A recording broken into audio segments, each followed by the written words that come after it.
Durante décadas, el circuito del salto ecuestre de élite global tenía una geografía muy definida. Europa era el centro, Alemania, Países Bajos, Bélgica, Francia, con extensiones hacia los Emiratos Árabes, hacia Estados Unidos en sus etapas norteamericanas, hacia algunos destinos asiáticos. Un circuito construido sobre décadas de infraestructura, de tradición criadora, de mercados de caballos que mueven cifras que ningún otro deporte ecuestre iguala.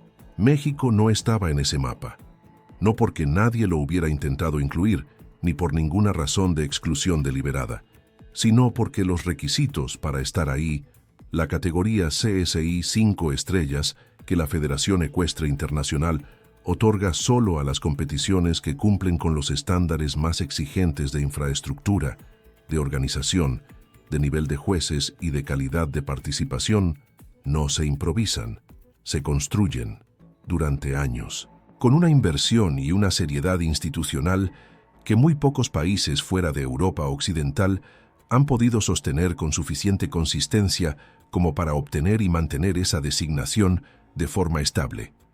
Y entonces, el Longines Global Champions Tour puso una etapa en la Ciudad de México, no una etapa menor, no una categoría de entrada para territorios que el circuito está explorando con cautela. Una etapa de pleno derecho en el calendario de un circuito que ese año también visitó Mónaco, Shanghái, Madrid y Miami. El mismo circuito que comparte calendario con Mónaco, con Hamburgo, con Ámsterdam, con Shanghái. El mismo nivel de competencia donde los jinetes olímpicos de Alemania, Países Bajos y Bélgica llegan con caballos que en el mercado internacional valen más que la mayoría de los presupuestos anuales de federaciones ecuestres enteras de países medianos, donde el gasto en seguros de los animales de un solo equipo puede superar el presupuesto total de algunas delegaciones olímpicas. El país que no estaba en el mapa estaba de repente en el centro del mapa. Y la pregunta que eso genera es la que vale la pena responder con precisión, porque la respuesta dice algo sobre México que va más allá del hipismo. Para entender lo que ocurrió, hay que entender primero lo que el salto ecuestre de élite exige que muy pocas personas fuera de ese mundo conocen con precisión. No es un deporte caro en el sentido en que la mayoría de los deportes de élite son caros, donde los mejores equipos y los mejores deportistas generan presupuestos grandes, pero donde el acceso al nivel más alto es, en principio, posible para cualquier atleta con el talento suficiente. El salto ecuestre de élite es caro en un sentido diferente y más estructural. El instrumento de competencia, el caballo, tiene un valor de mercado que comienza en $50,000 para un animal de nivel competitivo medio y que en los mejores ejemplares disponibles actualmente alcanza cifras de 1, 2, 5 millones de dólares. El mantenimiento anual de un caballo de ese nivel. Alimentación especializada con protocolos nutricionales que en algunos establos europeos son tan detallados como los de un atleta olímpico humano. Veterinaria deportiva que incluye seguimiento regular de imágenes diagnósticas. Herraje especializado por artesanos con formación específica para el salto, entrenamiento con metodología estructurada, transporte internacional en vehículos climatizados entre etapas del circuito. Representa costos operativos anuales que pueden superar los $100,000 por animal en el nivel más alto de competición. A eso hay que agregar la infraestructura necesaria para recibir una competición CSI 5 estrellas, pistas con especificaciones que la FI define con milímetros de tolerancia, establos temporales o permanentes que cumplan con los estándares de bienestar animal que el circuito exige.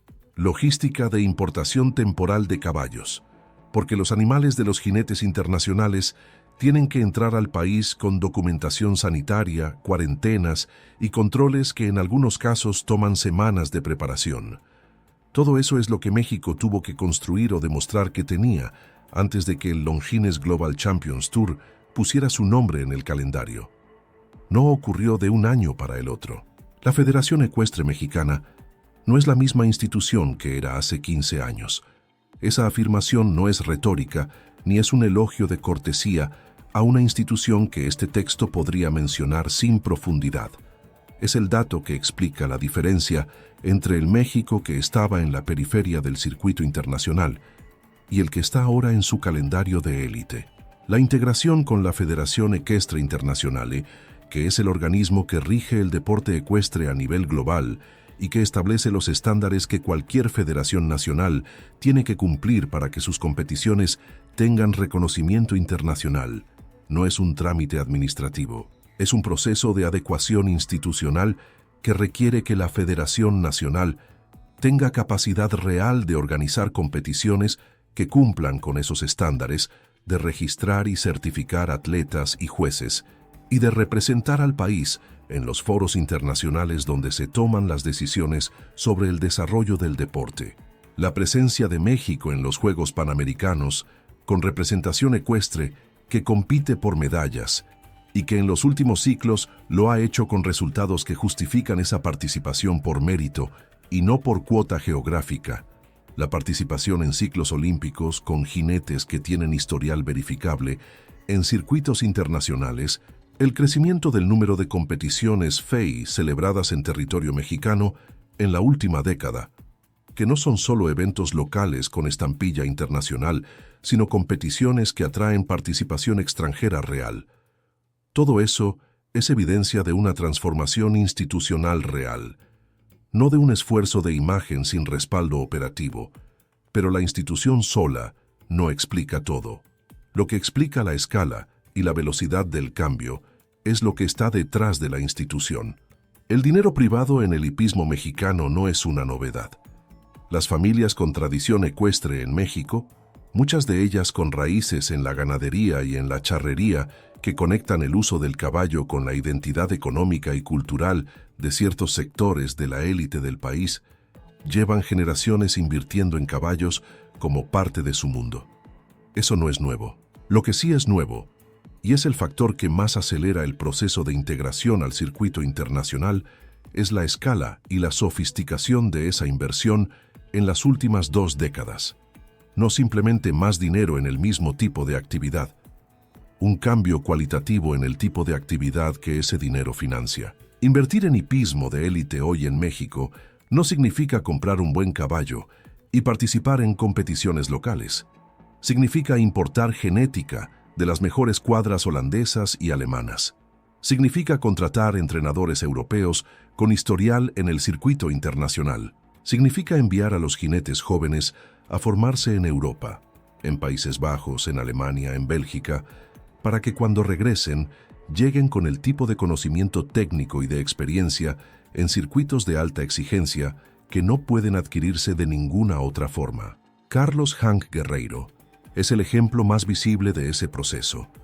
Un jinete mexicano con formación parcial en Europa, con presencia regular en circuitos internacionales de alto nivel, que le da la exposición sostenida a la competición de élite que no puede reemplazarse con entrenamientos locales, que representa exactamente el perfil que el crecimiento del hipismo mexicano necesita producir de forma sistemática para que la presencia en el circuito de élite no sea un evento puntual, sino una condición sostenida que el país pueda mantener generación tras generación.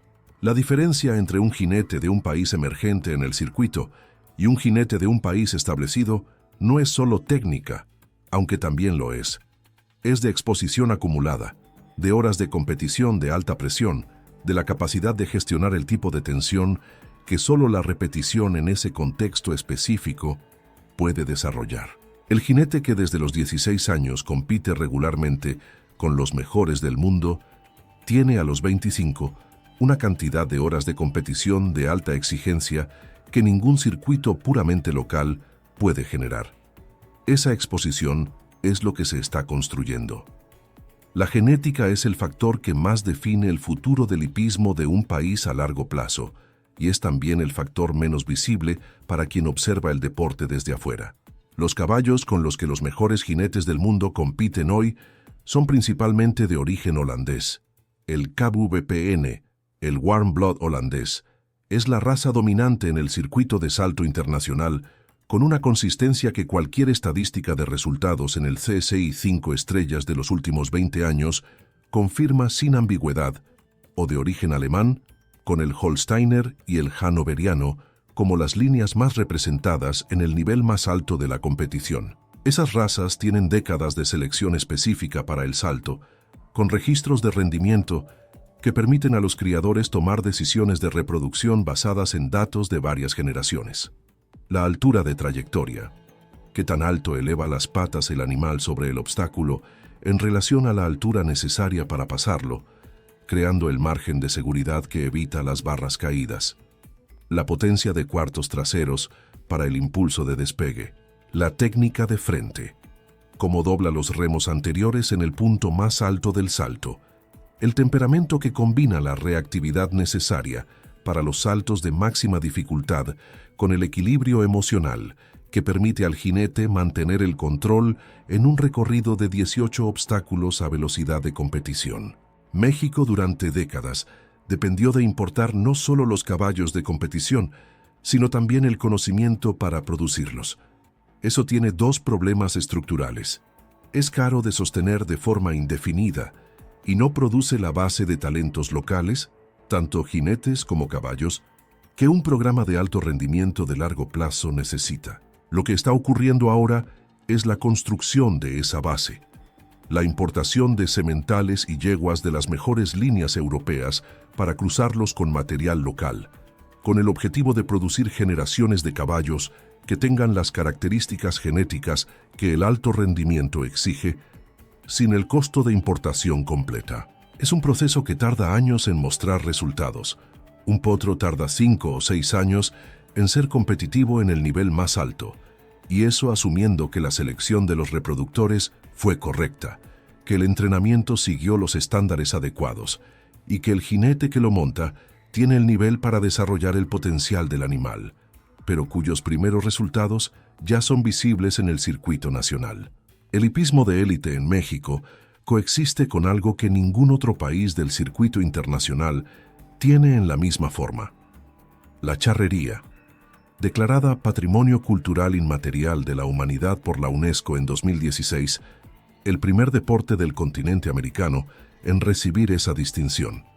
La charrería es una práctica ecuestre que tiene en México un peso cultural, social e identitario que ninguna competición internacional de salto puede replicar ni tampoco aspira a replicar, porque no es ese su objetivo. Es el mundo del caballo azteca, del charro, de las suertes que se ejecutan en el lienzo charrero y que representan una forma de relación entre el humano y el caballo que tiene siglos de historia continua en el territorio mexicano. Ese mundo y el del Longines Global Champions Tour no se parecen en nada desde afuera. Los caballos son diferentes, los jinetes son diferentes, los objetivos son diferentes, el tipo de espectador que cada uno convoca es diferente. El tipo de inversión que cada uno requiere y genera es diferente. Y sin embargo coexisten en el mismo país, en el mismo tejido cultural, a veces en la misma familia. No en tensión, en la mayoría de los casos, en paralelo, como dos expresiones distintas de lo que significa que México sea un país con una relación con el caballo que ninguna categoría simple puede contener. Mira, hay una tentación en este tipo de narrativa de presentar los dos mundos como complementarios de una forma que resulta demasiado limpia para ser completamente honesta. Son mundos separados, con lógicas separadas, con comunidades distintas que raramente se superponen de forma significativa, y con las fricciones que cualquier coexistencia de tradición y modernidad produce en cualquier sector donde los dos conviven en el mismo espacio cultural. Pero la base cultural que la charrería mantiene, el hecho de que en México el caballo no es una rareza de élite, sino algo que tiene presencia en múltiples capas de la sociedad desde hace siglos, sí crea un contexto diferente al de países donde el hipismo de élite existe en completo aislamiento cultural del resto de la sociedad. El país que no estaba en el mapa no llegó al mapa por narrativa. Esta es quizás la parte más importante de todo lo que hemos revisado. En el circuito del salto ecuestre de élite, no se entra con una buena historia sobre tradición ecuestre o con una campaña de relaciones públicas sobre el potencial del mercado. Se entra con infraestructura que cumple especificaciones técnicas, con jinetes que tienen historial verificable en competición internacional y con una organización que puede garantizar los estándares que la FI exige antes de otorgar la categoría. El país que no estaba en el mapa no llegó al mapa por accidente. Llegó porque durante 15 o 20 años, de forma no siempre coordinada, ni siempre estratégicamente planificada, con distintos actores operando con distintos objetivos, algunos de ellos explícitamente orientados al alto rendimiento y otros simplemente siguiendo el crecimiento natural de un mercado que empieza a madurar, se construyeron las condiciones que hacían posible estar ahí. La infraestructura que permite recibir una competición CSI 5 estrellas. La institucionalidad que la FI reconoce como suficientemente sólida para otorgar esa designación. El capital humano de jinetes formados en el circuito internacional. La base genética que empieza a reducir la dependencia total de la importación. La inversión privada que financia todo lo anterior. Ninguno de esos elementos por separado habría sido suficiente. Todos juntos produjeron un resultado que hace 10 años era difícil de prever con la claridad que hoy tiene. Pero hay algo que vale la pena señalar con precisión para no cerrar este análisis con más optimismo del que los datos sostienen, porque la narrativa del ascenso puede volverse halagadora en formas que oscurecen los obstáculos que todavía existen. México no es todavía una potencia del hipismo mundial, no está produciendo el volumen de jinetes y caballos de nivel olímpico que Países Bajos o Alemania producen de forma sistemática. No tiene la profundidad de mercado interno que esos países tienen. No tiene la tradición de cría de warm blood que lleva allá décadas de datos genéticos y de resultados deportivos verificados. Lo que sí tiene, y que es genuinamente nuevo, es una presencia en el circuito global que ya no es periférica. Un estatus de participante relevante, no dominante, pero tampoco marginal, que hace 5 años no existía de la misma forma. Y en el deporte ecuestre de élite, donde el acceso al nivel más alto es estructuralmente más difícil que en casi cualquier otro deporte olímpico, pasar de marginal a relevante es un cambio de categoría que merece ser leído con la precisión que requiere.